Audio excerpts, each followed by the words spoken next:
I'm a magician, and I'm really passionate about magic history in addition to performing and magic technique. So sometimes when antiques and magic collide, that's really exciting to me.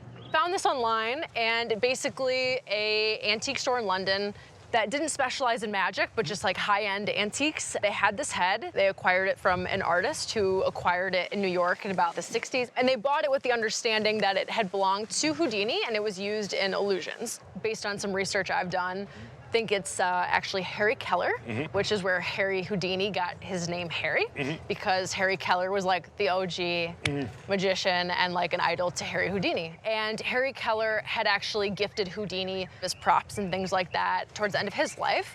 So logistically, that would match up. It's made from hardwood. It's very well carved. You look at pictures and posters of Harry Kellar, and there's a pretty astonishing resemblance. I'm right there with you. I believe it is Harry Kellar. Harry Kellar is known as the Dean of American Magicians. He was born in 1849 and had kind of an odd career beforehand, had a couple of false starts as a performer, and his career really hit it big in the 1880s.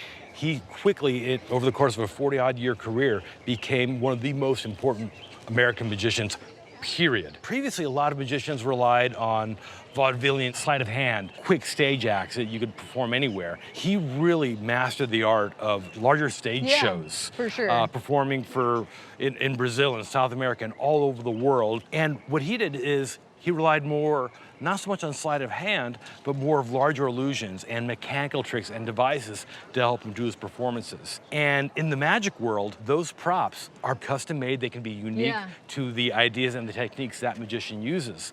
And those secrets are held very, very closely. They don't often enter the open market. A lot of these stage illusions, especially, are going to be traded behind the scenes. With regards to Harry Kellar, he retired in 1908. He was good friends with Houdini later in life. And yeah, a lot of his stuff went to Harry Houdini, but this never really shows up anywhere. I'm not able to find any idea of what kind of trick it was used for. At a guess, my thought is probably used for a spiritualism trick of some sort, a levitating head of some sort. Do you have any idea how you might use it? We've kind of think that it could be a spirit cabinet type thing where like the face will like float around and like in this ethereal type ectoplasma or something.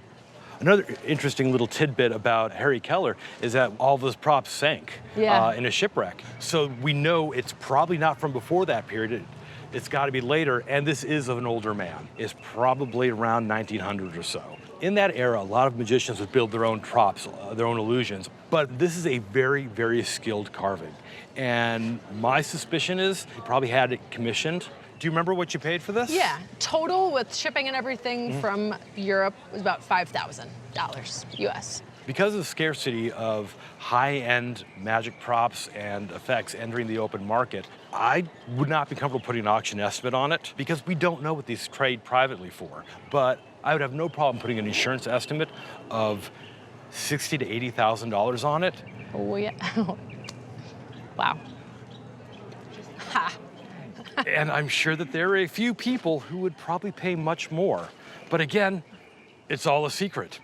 Yeah, true. Yeah, wow. I've showed it to a few people, and they're definitely jelly for sure.